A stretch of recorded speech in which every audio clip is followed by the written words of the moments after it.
So I was wrong. Again, hence why I have this shirt on. And so I'm probably going to be sticking with this team for the rest of the tournament. But welcome back to the World Cup recap. We've now reached day 30 of the tournament. And what better way to get to the 30-day mark with our last double header of the tournament. And what a double header it was, with both games setting up the second semifinal of the tournament, with the first team being decided in a game between Norway and England. It's safe to say that Norway has become one of the biggest stories of this World Cup for plenty of reasons. From the fans doing the row in pretty much every American city, Erling Haaland putting this team on his back, taking them to multiple incredible victories in this tournament, and not to mention the team around him as well have all stepped up greatly, something that has really held Norway back in the last couple of years. Now all of a sudden we're seeing this team finally emerge, and they could be quickly becoming one of football's top powerhouses. Had they've already taken down arguably the football powerhouse in Brazil in the round of 16 that got them to this match against England. A team that throughout this tournament does seem pretty frustrating at times, whether it's their lack of aggressive play or constantly making careless mistakes, costing themselves, and just the overall feeling that you come out of every single England game, where as an England fan, I can imagine you're just sighing of relief after every final whistle, knowing that finally the game's over and finally England somehow managed to get a win. Now, despite coming off what was an incredible victory in their round of 16 game against Mexico at the Azteca, England faced just as big of a challenge in this one. That obviously being Miami, Florida in July. Somehow throughout this game, England looked even more tired than they did at the Azteca, which I don't know if that says more about Florida in the summer or a little bit overhyped the Azteca was. I say all this to say that Norway came out of this game as by far the more hungrier team. And that's not shocking. If you watch Norway throughout this tournament, every game they come out and they take control. Like I said, it helps that with this team, they're not solely reliant on Erling Haaland to be the dominant force that he is. We've seen so many guys on this team step up. The likes of Antonio Nusa, Martin Ødegaard, even Ørjan Nyland and goal has had a couple of really solid performances. And as far as today's match goes, it was Andreas Schjelderup that delivered the absolute moment of brilliance for Norway, as he lamped the ball right over the outstretched arms of Jordan Pickford. I know it's not saying a lot because it's Pickford, but still, perfectly placed in the top corner, and Norway strike first. Now, as great as this goal was for Schjelderup, not taking anything away from him on that piece of brilliance on that strike, England, man, were just so careless in the first half. Norway was just getting chance after chance, all because England just kept giving the ball away. John Stones in particular had one really bad giveaway that almost resulted in a Norway goal. And on that goal specifically, Harry Kane is easily at fault. He turns the ball over, tries to cry foul. No one's buying it. Norway get the first goal in this one. And they easily could have gone up 2-0 as well, with Alexander Sorloth being on a 2-on-1 with Erling Haaland next to him. For any player, you would think this is the best situation you could be in. You've got Haaland next to you, you give him the ball in space, and you let him go. But Alexander Sorloth did not do that. Instead, he slowed down, let the England defense come back, try to do it himself, and failed miserably. Just an awful moment for Norway. Even though they had the lead, you did feel as though that moment could really come back to bite them at some point in this game. Again, not sure what Alexander Sorloth was trying to do in that situation. And in the end, it just sums up the kind of tournament that he's had, which has not been great. We've talked about all of Norway's standout players. Alexander Sorloth was supposed to be one of them. He's their best goal threat outside of Haaland, and he just hasn't been that at all. And again, that moment there, knowing what the result was, it really cost Norway, especially when late in the first half, England were able to find that equalizer. And who else but Jude Bellingham? He gets played through by Anthony Gordon, slots it past Nyland like it's nothing. England back level, and Bellingham scoring his 5th goal of the tournament. At this point, you may as well just stick him up top with Harry Kane, because he just has such a nose for goal. Again, not surprising a couple of years ago, when he was back at his best with Real Madrid, he had that 20-goal season. We know he has this capability that a lot of other midfielders, in fact, the majority of midfielders in world football, do not have. As a midfielder, not only is he pulling the strings, he's coming back on both ends, doing what he does, but his ability to just take over games, especially in these last two, of getting the ball, getting out the way, and he's going to do his thing. And you just trust him in those moments every single time. You trust him in these big games when some of the other England players were kind of shriveling. Jude Bellingham did the complete opposite. And again, while England had a struggle of a first half, Jude Bellingham fires them back in and it makes it 1-1. Now, before I move on to the rest of this game, there is one thing I do have to address about this goal, and that is how it happened. England obviously got the ball right off the goal kick. It looked like a pretty silly mistake from Nyland there, just giving the ball away. However, after the game, replay showed from the back of the net that this ball may have actually hit either the FIFA Sky camera or the cable connected to the FIFA Sky camera, which in any scenario, if that were to be the case, then the ball would be ruled dead. However, for some reason, this was not caught. Now, in any other scenario, you would say, that's pretty unlucky for Norway. However, going back to the Portugal-Croatia game in the round of 32, we know that this ball has a sensor on it that detects if there's any kind of touch that changes the trajectory of the ball. The same technology that costed Croatia their tying goal and sent them out of the World Cup against Portugal. You would think in this case, it would probably detect if some kind of cable or some kind of camera hit the ball and change the trajectory, which, going back to the replays, you could see that there was some kind of change where the ball, instead of going from arcing, it goes kind of straight down right into the path of England, and that's how obviously the goal happens. However, in this case, the technology didn't detect the ball. This was said by FIFA after, again, a lot of people were questioning whether this ball took a touch off the cables or the camera or not. They said themselves that the technology did not detect it. Like, what are we doing, man? So you're meaning to tell me that that sensor can detect a strand of hair that costed Croatia the World Cup, but yet somehow a full-on cable or a full-on camera, when the ball is up in the air, doesn't get detected? Like, I'm sorry, if I'm Croatia and I'm seeing this, I am feeling completely robbed. As much as I said in that Portugal-Croatia thing that the technology is what it is, and yes, it's dumb, but whatever, this completely changes my opinion now. This technology is broken. It's right in front of us. It is broken. Now, as far as I know, I don't think FIFA have released the, little graph that shows the ball if it was hit or not. So we just have to take the word of them, which we've already seen multiple times in this tournament why you should absolutely not trust them. From the Bellingham red card situation to now this, it's just getting out of hand. I just have to get it out straight away because there's a lot more VAR stuff in this game and a lot of it is also controversial, but that right there is just absolutely inexcusable, man. Absolutely inexcusable from FIFA when they've said that this technology worked, when they said it's doing this and that, and yet somehow it's not able to detect full-on cables and camera, but it can detect strands of hair. How does that make any sense? If I'm Croatia right now, I'm absolutely fuming because this has just proven that this technology is broken and it doesn't work, and I guess it only works when it's supposed to. And obviously for Norway in the end, this would end up costing them greatly. Again, nothing to take away from the efforts of Anthony Gordon and Jude Bellingham on that goal. It was great, but that really should have never happened, and this should still be 1-0 for Norway heading into the second half. But having said that, though, Norway came out of this second half once again absolutely flying, while England, on the other hand, went pretty much invisible. It only took 10 minutes for Norway to go up 2-1 from a set piece. However, VAR came into intervention, this time from Erling Haaland, pushing off of Elliot Anderson, as both players were jockeying for position, the usual Premier League shenanigans that you've gotten throughout this season. And in this case, it's enough to get overturned. Norway failed to go up 2-1. Now, for this call, I honestly have nothing against it. It's one thing if Haaland were to initiate more from a shoulder move or something like that, but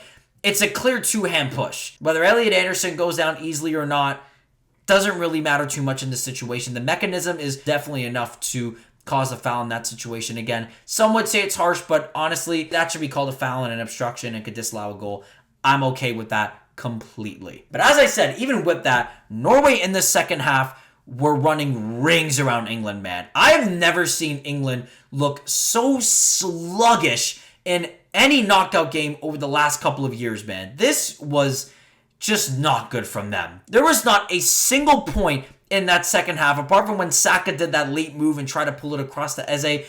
Besides that, there was nothing from England in the second half that led me to think this team's going to score a goal, this team's going to win it late. They gave absolutely nothing. But luckily for them, their paper-thin defense actually was able to lock in the second half, and they were able to stifle Erling Haaland and Norway, especially after that scare in the 55th minute. Both teams were at a stalemate, and the game went to extra time. And once again at the start, things did not look too great for England. It seemed like once again this team just ran out of gas, and it was only a matter for Norway to keep controlling this and potentially get that game winner and for Haaland to maybe have his moment. But once again, England's game changer made the difference. Jude Victor William Bellingham with his 6th goal of the tournament. Once again, he just springs out of nowhere when the team is at its absolute depths, clinging on for dear life. England with the lead for the first time in the game. And from there, all of a sudden, England just had this massive jolt of energy for the next 10 minutes. And coinciding in substitute, Jed Spence, who, by the way, was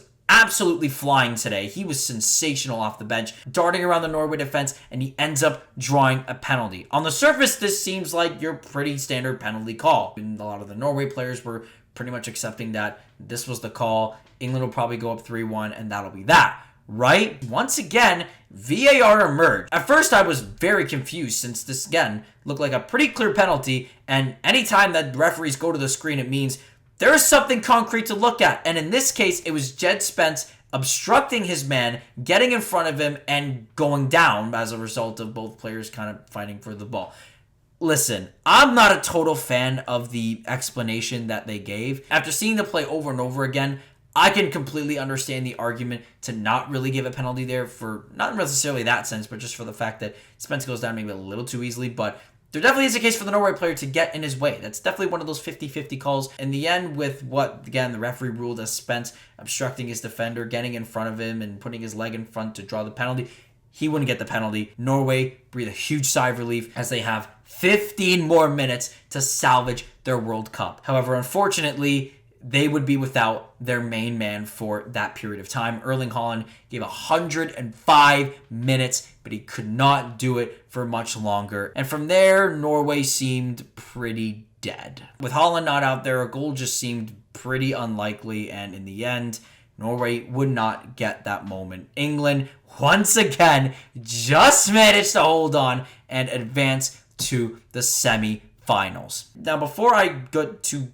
deep into England, because there's a lot I want to talk about with them and sort of the reactions of them after this game, once again, I want to say what an absolute run Norway had in this World Cup. Going toe-to-toe with England in this game, outplaying them.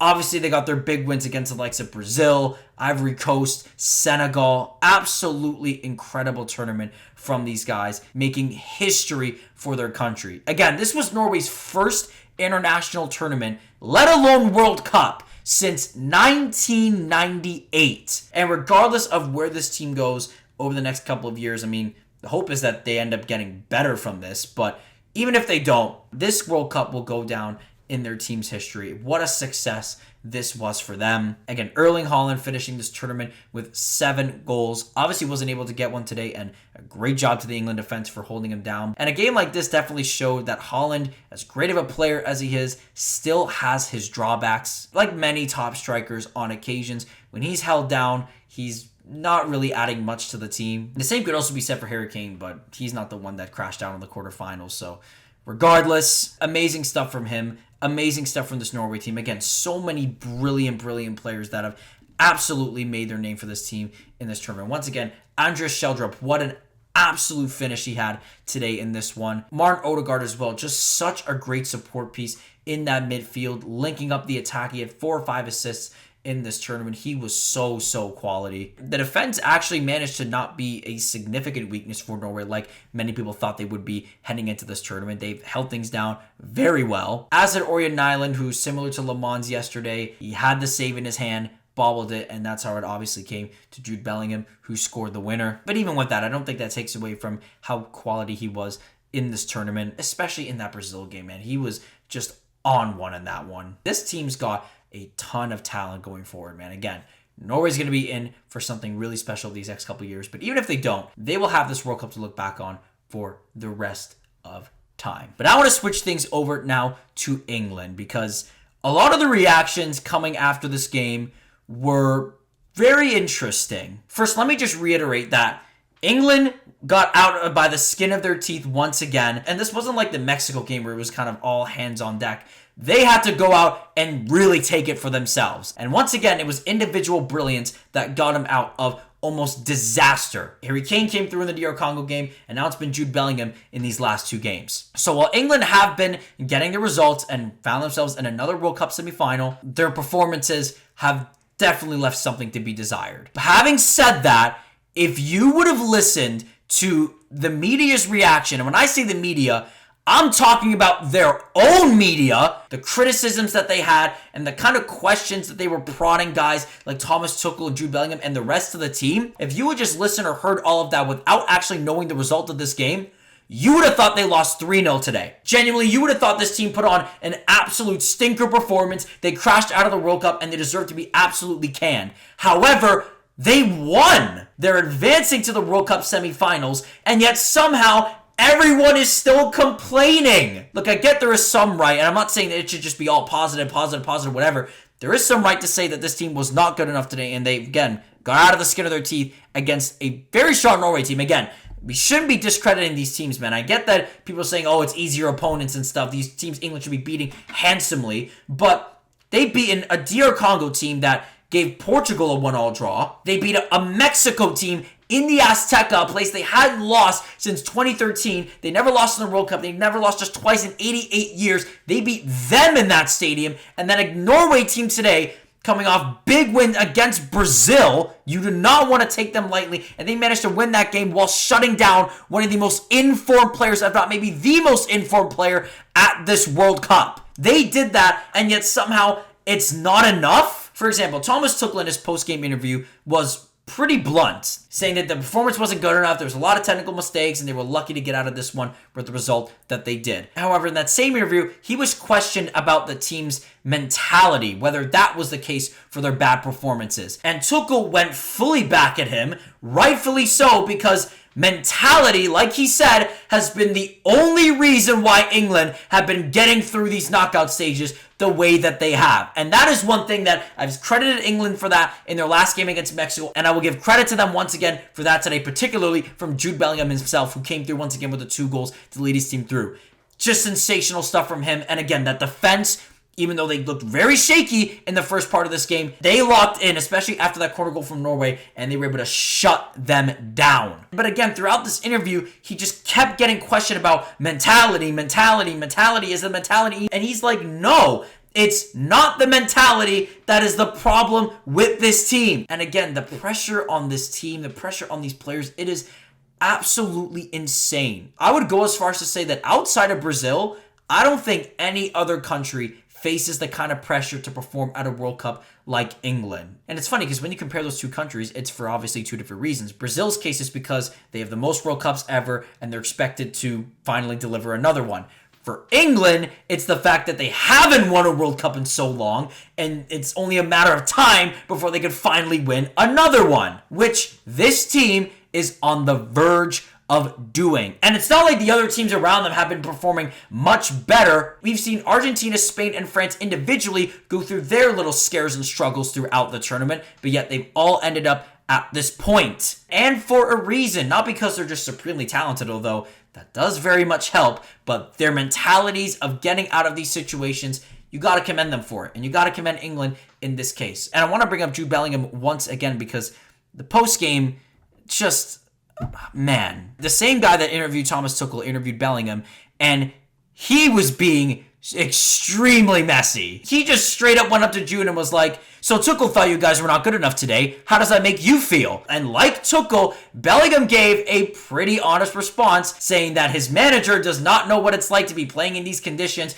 playing these kinds of Norway guys like an Erling Haaland. And again, as far as the mentality is concerned, their performance should not be in question, especially his. But again, because this is the English media and, you know, they got to stir some stuff up, this was framed as Jude Bellingham going against his manager and essentially calling him out. Which, again, what? First things first, let's not act like Thomas Tuchel is a complete saint in this case, especially when it comes to how he's managed some of these games, right? Particularly today. The first thing I want to highlight is Declan Rice, right?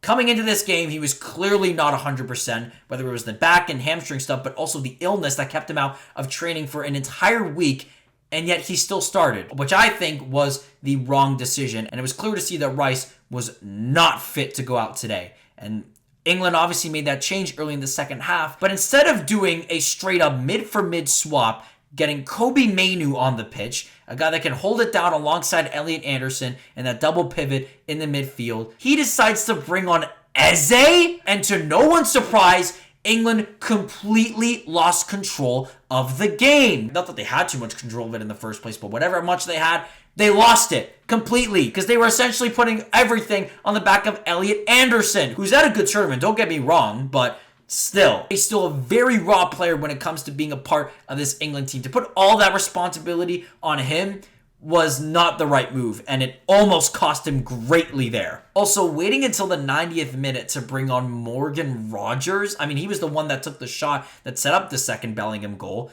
but why wait till that long to bring him on? Like I said, Tuchel has every right to be mad at his team for how they performed. But let's not act like just because he's this proven manager that's won Champions Leagues and this, that, whatever, that he can't be immune to criticism. Again, this is being just completely blown out of proportion. Again, I'm not surprised. It's the English media. This is what they do. But yeah, I just don't understand all of the extreme negativity coming out of this England performance. They're going to the World Cup semifinals, something that they failed to do in 2022. They've come back to this stage and they've done it now. And again, when you look at the teams around them, especially the team that they're playing next, I wouldn't complain too much about their lack of impressive performances because, yeah, to have Jude Bellingham play the way he's playing so far in this tournament is a stamp enough to show that this England team, it's come long ways, man. Gone are the days of these England guys coming in from great club seasons and not performing for their national team that we saw in the past. This is different, man. And Bellingham in particular has come into this England team and has been even better than any of his seasons at Real Madrid. Yes, even the 23-24 season. Regardless, they have a big semifinal ahead of them. And to decide who their opponent would be for that second semifinal, it was a game in Kansas City between Argentina and Switzerland. Again, like Norway, Switzerland has been one of those teams that have really turned heads in this tournament. After not starting their tournament off well with a 1-1 draw against Qatar, since then Switzerland have rattled off 4 straight wins. Well, I know it's technically 3 because the penalty shootout's not a win, but who cares? I'm counting it as a win. Beating the likes of Canada, Algeria, and of course Colombia on penalty kicks to get them to this big matchup against Argentina, who in this World Cup have probably given more heart attacks to their own fans than any of their last 3 to 4 World Cups combined. Their blockbuster games against the likes of Egypt and Cabo Verde have been absolute thrills. They came back within 14 minutes to get it back against Egypt, and obviously they took it to extra time to get past Cape Verde. But in this case, they would be going up against their toughest team yet. Unfortunately for Switzerland, though, for the second game in a row, they would be without their front man, Johan Manzambi. Again, he's been so good for them in this tournament, but to not have him in this game, so crucial for them. But even without him, Switzerland looked pretty impressive for a lot of this game. The first couple of minutes, they were pressing Argentina heavily, and it didn't seem like they were too ready for that. Switzerland couldn't capitalize off of that early momentum, but still, you like what you were seeing from that. But the thing is with Argentina, and especially Lionel Messi, it doesn't take very much for him to get going. As around the 10-minute mark, Argentina get a pair of corners, one on one side that goes nowhere, but it goes back to the other side, and Lionel Messi connects with Alexis McAllister. And just like that, Argentina have the lead. Now, you would think that with an early goal, Argentina would be able to ride this momentum off into having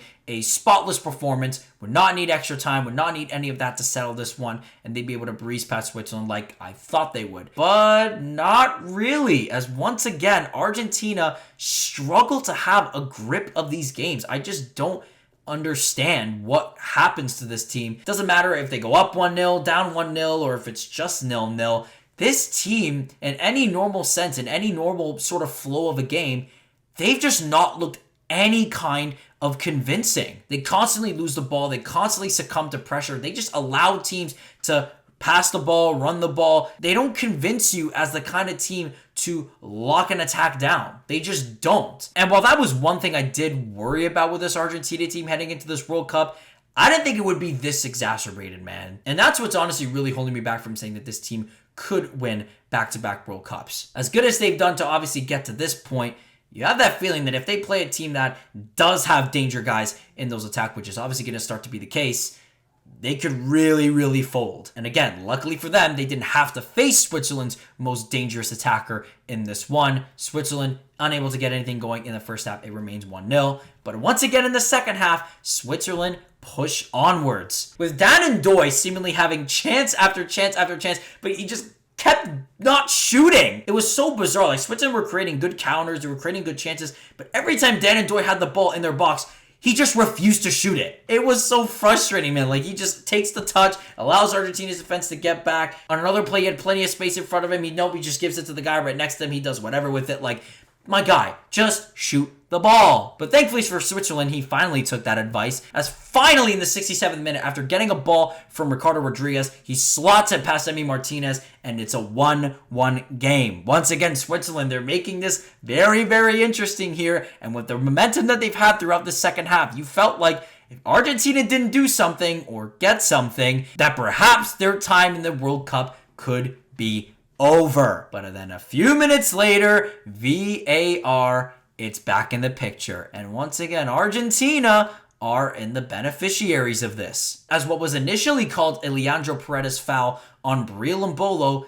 was asked to have a second look at to see for a mistaken identity. Now, to clear up what this whole thing is, because I know there was a lot of questions of what exactly this was, the mistaken identity rule / check is a situation where a foul or a yellow card is deemed to a player initially, but is looked at to see if this was actually the reverse, and if this was the other player's responsibility, not the player who initially committed the foul. This was called once before in this tournament in the USA-Paraguay game when Tim Ream was given a yellow card and initial foul on Miguel Almiron, but after a VAR check, it was overturned. Tim Ream's yellow card was taken away from him, and instead, a yellow card was given to Miguel Almiron for simulation. Well, in this case, Breel Mbolo on the receiving end of what was initially called a foul is instead given a yellow card for simulation.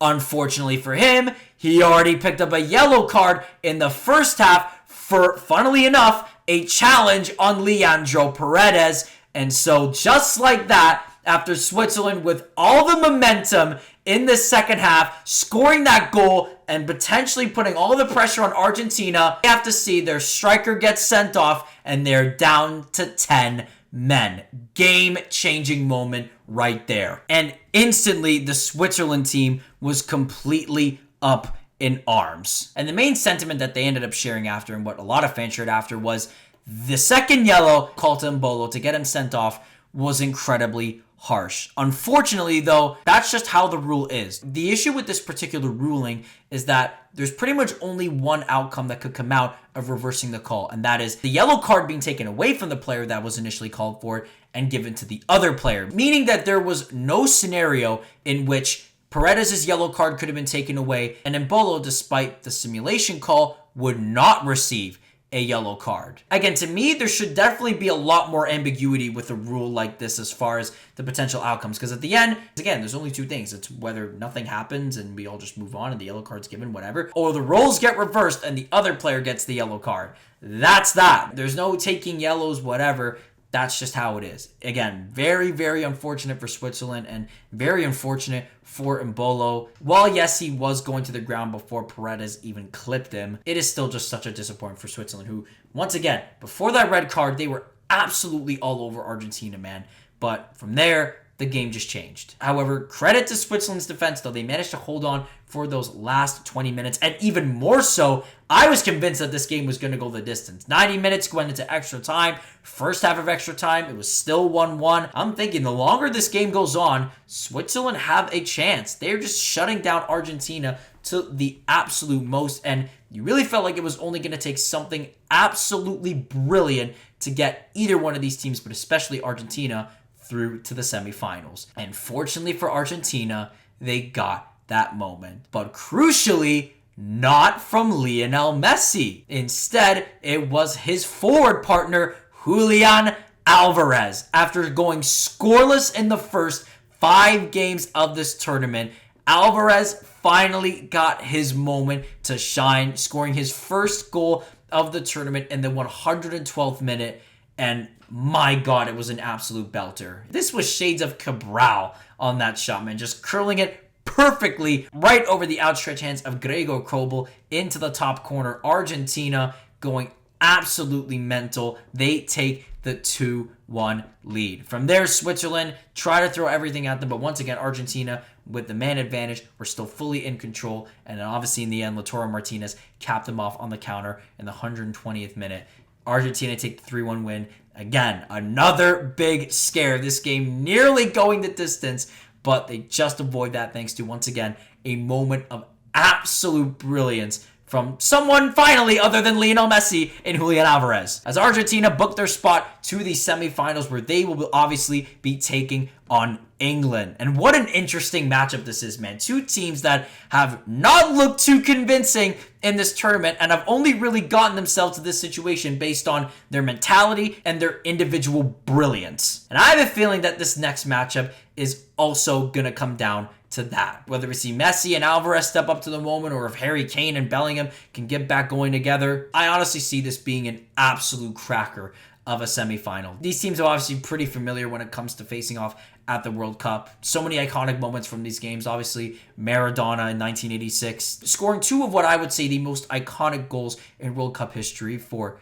differing reasons. And of course, who could we forget their matchup in 1998 that saw an 18-year-old Michael Owen scoring an unbelievable goal, a 23-year-old David Beckham getting sent off for that little leg flick that he did on Diego Simeone, and of course, England losing on penalties. And again, I can only imagine with this semifinal, there is going to be a lot of tension, man. Argentina obviously known for riling up their opponents. England not afraid to get scrappy themselves. Luckily for all parties involved, it seems like all the best players on both teams will be available. Somehow everyone managed to avoid suspension, which is an absolute miracle, especially for England's side. What a game that's going to be. What a semifinals we have. It's the first time in history that the 4 top-ranked teams in FIFA have made the semifinals of the World Cup. Strange how that came to be. It's not like there was a rule made for these teams to not have to face each other until the semifinals, right, FIFA? But regardless of that, I'm actually happy with these 4 semifinal teams that we have. It's the best of the best on display. The likes of Lionel Messi, Jude Bellingham, Kylian Mbappe, and Lamine Yamal. I mean, it's going to be absolutely incredible. And like last time, we have a couple of days to prep ourselves and get ready, because man, these are the kinds of games and these are the kinds of moments that absolutely turn these guys into absolute legends. Mind you, some of these guys have already won World Cups and already cemented themselves, but cement themselves even further, that's not out of the question, and that's definitely something they're wanting to do. But yeah, man, as we come down to the last 3 or 4 games, I should say, of this tournament, even though one game is the 3rd place game, who cares about that? But yeah, man, this is absolutely incredible, man. I cannot wait for all of this to go down this week. But for now, that is going to be the end of this Day 30 recap. Once again, thank you so much for all of the support, man. Doing these for the last month has been so fun. It's a shame that we're only going to have a few more of these for this term, as well as some of the after stuff that I plan on doing on some of the other recaps and recapturing moments of how incredible this tournament has been, because it's been over 100 games, man. It's just so much that we probably forgot about over these last couple of weeks, but unbelievable stuff, man. I cannot wait to see how the rest of this unfolds. Thanks again for watching. Make sure to like and subscribe for daily World Cup content. And yeah, as far as teams that I'm cheering for, even though I might seem like a bit of a curse at this point, considering pretty much every team that I've backed has just completely crashed out, I guess I'm cheering for this team now, since they are playing Argentina, to be fair. Who wouldn't want to see that? 3 lines all the way. It's coming home. Let's play football.